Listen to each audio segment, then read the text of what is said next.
안녕하십니까. 오늘 이 시간에는 교회론에 대해서 같이 나누고자 합니다. 한국 교회는 말도 많고 문제도 많고 이란도 많고 세상으로부터 지탄도 많이 받고 욕도 많이 먹고 어떤 통계에 의하면 대한민국의 재림 예수가 40여 명이나 된다고 합니다. 이 교회는 광야의 그림자에서 찾아볼 수도 있는데요. 사도행전 7장 38절에 스데반의 설교에 보면 광야의 하나님의 백성들을 광야교회라고 했습니다. 교회란 원래의 뜻이 건물이 아니고 에클레시아, 밖으로부터 불러 모으다, 세상에서 부름받은 성별된 자들의 모임, 그리스도를 교회의 머리로 하는 그 지체인 성도의 모임을 교회, 에클레시아라고 합니다. 그런데 오늘날 많은 사람들은 건물이 교회인 줄 알고 교회라고 말합니다. 60년대까지만 해도 교회라는 말을 쓰지 않고 예배당이라고 명칭이 불러졌는데 언제부터인가 교회라고 합니다. 건물이 교회인 줄로 그렇게 생각을 하고 있습니다. 광야와 같은 세상, 거칠고 어렵고 목마르고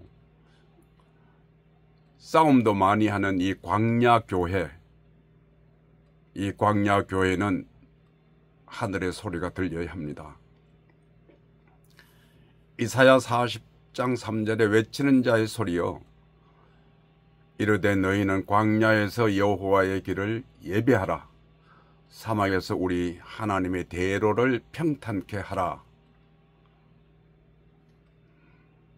신약에 와서 마태복음 3장 1절 이하에 보면 그때 세례 요한이 이르러 유대 광야에서 전파하여 말하되 회개하라, 천국이 가까웠느니라 하였으니 그는 선지자 이사야를 통하여 말씀하신 자라. 일러스되 광야에 외치는 자의 소리가 있어 이르되 너희는 주의 길을 준비하라, 그가 오실 길을 곧게 하라고 외쳤습니다. 천국이 가까웠느니라. 하늘의 천국이 아니라 예수 그리스도가 천국이요 왕국이요 구원자이십니다. 누가복음에 보면 같은 내용을 이렇게 표현하고 있습니다. 3장 7절 8절 요한이 세례 받으러 나오는 무리에게 이르되 독사의 자식들아, 누가 너희에게 일러 장차 올 진노를 피하라 하더냐. 그러므로 회개에 합당한 열매를 맺고 속으로 아브라함이 우리 조상이라 말하지 말라. 내가 너희에게 이르노니 하나님이 능히 이 돌들로도 아브라함의 자손이 되게 하리라. 광야의 교회는 독사의 자식들이 많았습니다. 예수님도 이 무리들을 향해서 독사의 새끼들이라고 했습니다. 아브라함의 자손이라고 말하지 마라. 족보 따지지 마라. 역사 따지지 마라. 모든 것은 하나님의 주권에 있는 것이므로 하나님은 돌들로도 아브라함 자손이 되게 하십니다. 이방인도 아브라함 자손이 되게 한다. 로마서에 수없이 강조하고 있는 내용입니다. 이 광야는 황량한 땅, 거친 땅, 통과하기가 참 힘드는 광야입니다. 자료를 보고 속도 좀 빠르게 진행하겠습니다. 오늘은 광야는 길이 없기에 인도자를 잘 만나야 합니다.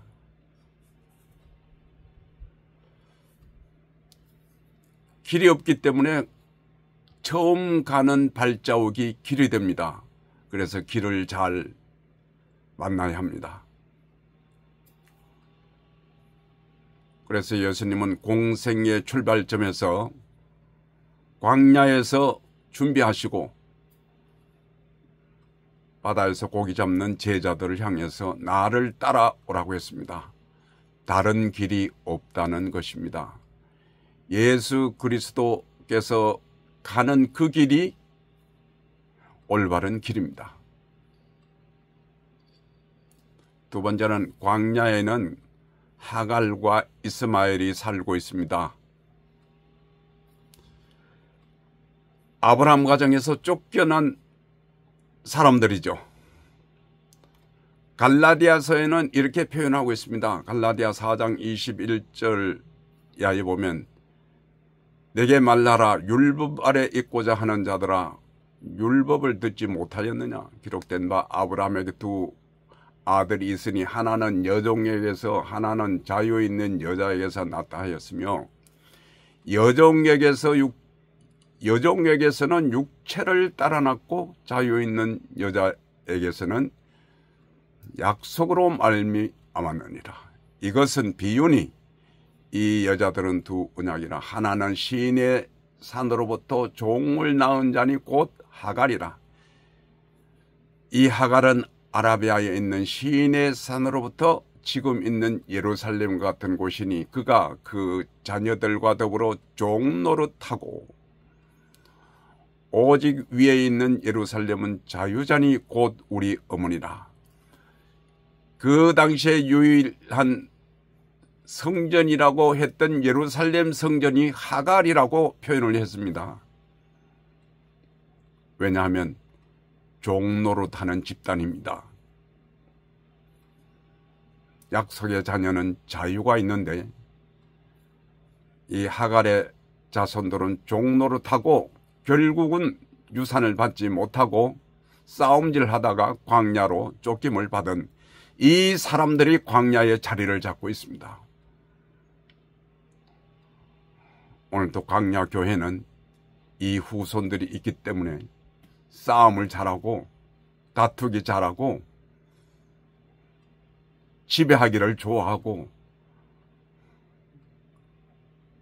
그래도 유산은 없습니다. 약속의 자녀가 아니기 때문입니다.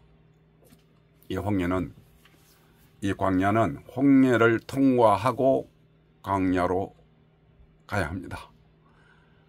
건너뛸 수가 없습니다. 홍해는 신약 성경에서 세례라고 표현을 하고 있습니다. 세례라는 것은 장사 지낸다, 죽음이다, 옛것을 내려놓았다, 애굽의 모든 풍습과 습관을 정리를 했다, 그런 의미를 가지고 있습니다. 고린도전서 10장 1절 이하에 보면 형제들아 나는 너희가 알지 못하기를 원치 아니하노니 우리 조상들이 다 구름 아래 있고 바다 가운데로 지나며 모세에게 속하여 다 구름과 바다에서 세례를 받고 다 같은 신령한 음식을 먹으며 다 같은 신령한 음료를 마셨으니 이는 그들을 따르는 신령한 반석으로부터 마셨으며 이 반석은 곧 그리스도라. 홍해를 건너가야 됩니다. 죽을 것은 죽고 망할 것은 망하고 애굽의 군대는 청산되고 그리고 다시 시작해야 됩니다. 네 번째는 순물이 변하여 단물이 되는 역사가 일어났습니다. 이 광야에는 출애굽기 15장 22절 이하에 있는 내용입니다.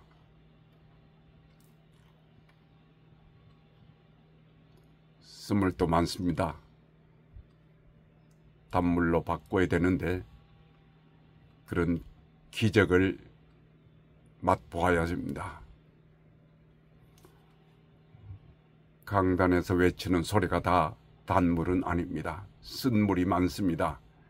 인간의 생각과 교리와 인간의 지식과 인간의 말솜씨로 쏟아내는 그것은 단물이 되지 못합니다. 양식이 되지 못합니다.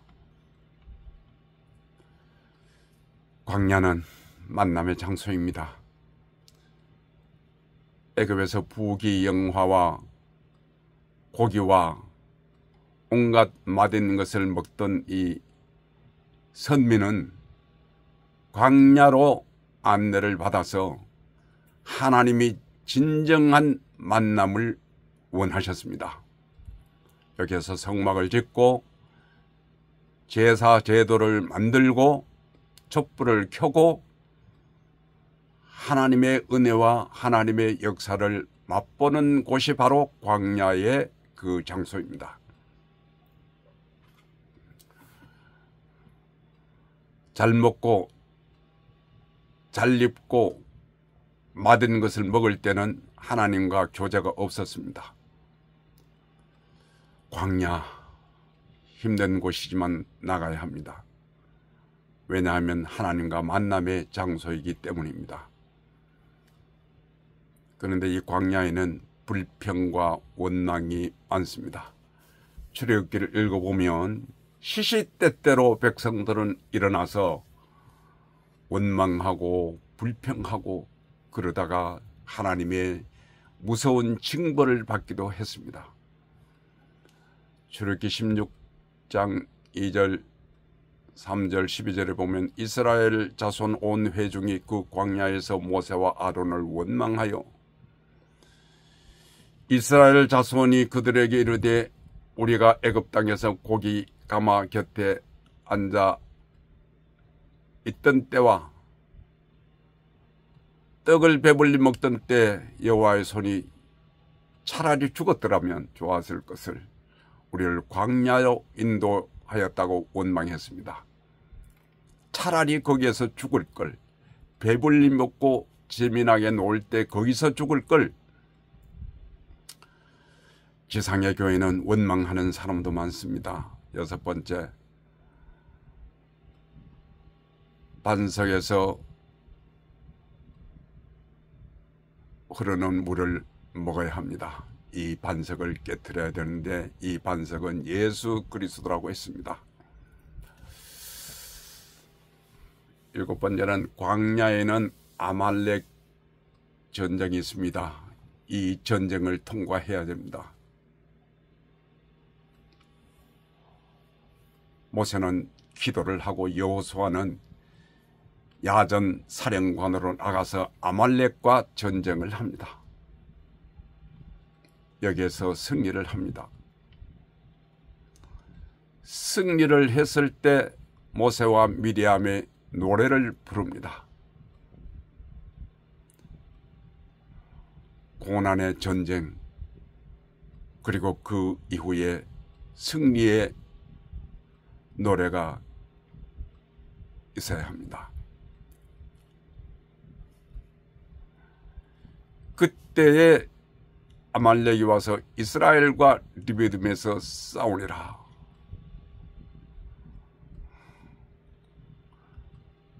광야 교회는 늘 싸움이 있습니다. 교회마다 싸움이 있습니다. 돈 때문에 싸우고 직분 때문에 싸우고 건축하다가 싸우고 높은 자리 때문에 싸우고 아말렉의 후손들이 아말렉 군대가 있는 교회는 항상 전쟁이 그칠 날이 없습니다. 창세기 36장 12절에 보면 에서의 아들 엘리바스의 접뒷나는 아말렉을 엘리바스에게 낳았으니 이들은 에서의 아내 아다의 자손이라. 이 아말렉은 에서의 자손입니다. 족보와 혈통이 좋지 않습니다. 그래서 전쟁을 잘합니다. 사무엘 15장에 보면 사울이 아말렉을 멸하지 않았다가 하나님 앞에 버림을 받았습니다. 아말렉을 멸하라고 했습니다. 여호와의 목소리를 청종치 아니하고 탈취하기만 급급하다가 하나님 앞에 버림을 받고 왕위를 다윗에게 물려주게 됩니다. 성경에 보면 사울이 하나님의 말씀을 버렸기 때문에 하나님께서 사울을 버린다고 했습니다. 그 유명한 성경 구절이 있습니다. 사무엘상 15장 22절 23절. 사무엘이 이르되 여호와께서 번제와 다른 제사를 그의 목소리를 청종하는 것을 좋아하심같이 좋아하시겠습니까? 순종이 제사보다 낫고 듣는 것이 수양의 기름보다 나으니 이는 거역하는 것은 점치는 죄와 같고 완고한 것은 사신 우상에게 절하는 죄와 같. 왕이 여호와의 말씀을 버렸으므로 여호와께서 왕을 버려 왕이 되지 못하게 합니다.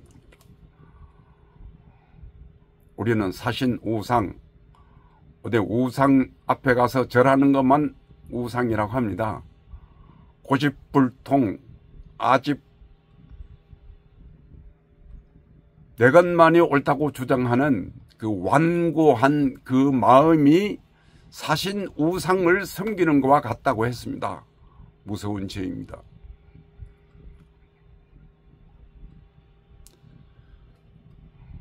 왕이 여호와의 말씀을 버렸으므로 여호와께서 왕을 버려 이스라엘 왕이 되지 못하게 하셨습니다. 하고 경고를 했습니다.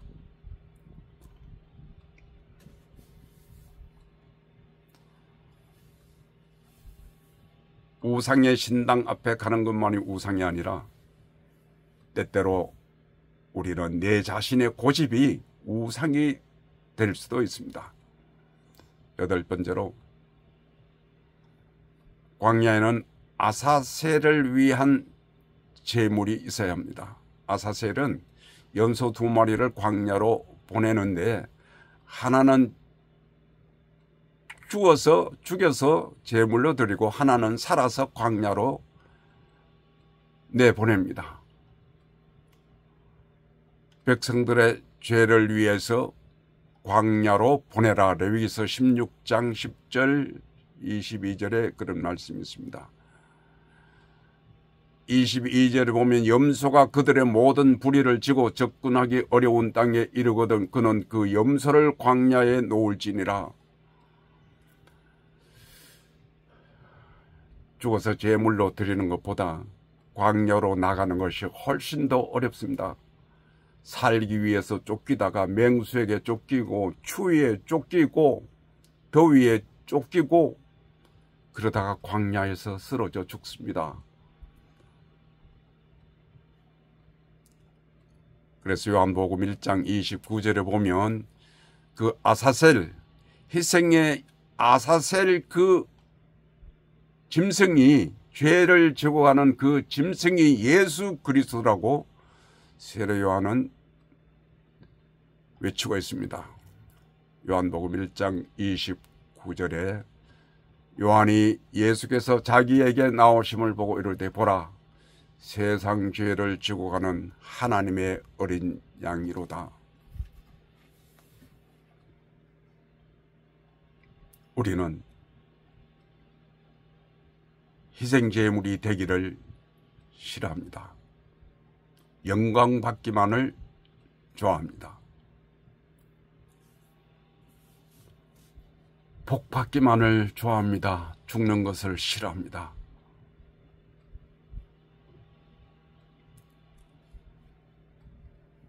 아홉 번째는 이 광야에는 하나님께서 선민을 계수하라 하는 그런 명령이 있습니다. 하나님은 선택받은 부름받은 하나님의 선민을 하나로도 잃어버리지 않고 계산하시고 계수하시고 돌보시는 하나님이십니다. 선민을 계수하라.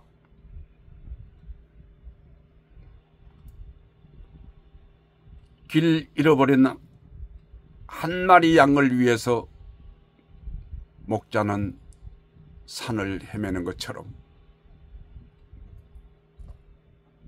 선민을 계속하라. 오늘 또 하나님은 우리를 계속하십니다. 한 생명이라도 한 심령이라도 부려질까 철저하게 관리하시며 안내자를 세워서 지도자를 세워서 오늘 또 간섭하십니다. 10번째는 유월절을 지키라. 성경에 보면 시시때때로 유월절을 지키라는 말씀이 나옵니다. 유월절 넘어간다. 거기도 양들의 희생이 있었습니다. 애굽을 떠날 때 세워졌던 그것이 유월절인데 넘어갔다. 양의 피를 보고 죽음을 넘어갔다. 그것이 유월절인데요. 선민에게는 지나가시고 애굽 땅에는 그날 밤에 장자가 죽는 통곡의 소리가 들렸던 그 유월절. 우리는 이 유월절의 의미를 잊어서는 안 됩니다. 그래서 예수님께서도 유월절 어린 양으로 십자가를 지셨습니다.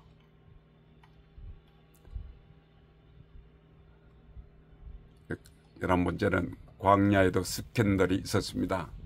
음행도 많이 있었지만 여기서 내용에 소개하려고 하는 내용이 뭐냐면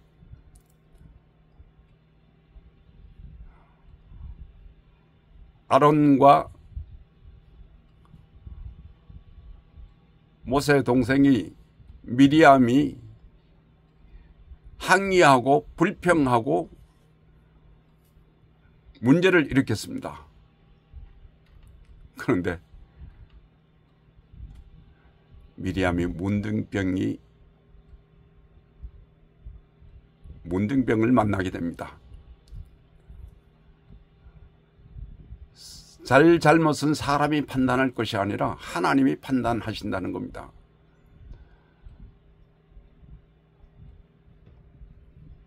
고린도전서 10장에 보면 그들은 가늠하다 하루에 2만 3천 명이 죽었다고 소개를 하고 있습니다. 문제도 많은 지상의 교회, 광야교회. 12번째는 크고 두려운 땅이라고 했습니다. 광야의 길은 크고 두려운 땅입니다. 무서운 땅입니다. 신명기 1장 19절에 보면 우리 하나님 여호와께서 우리에게 명령하신 대로 우리가 호렙산을 떠나 너희가 보았던 그 크고 두려운 광야를 지나 아모리 족속의 산지 길로 가데스 바네아에 이를 때에 말이 있습니다. 크고 두려운 땅, 우리의 힘으로는 통과할 수 없는 이 광야의 길, 참 좋으신 생명의 말씀의 인도자를 만나야 됩니다. 다음 시간에 다시 계속하겠습니다.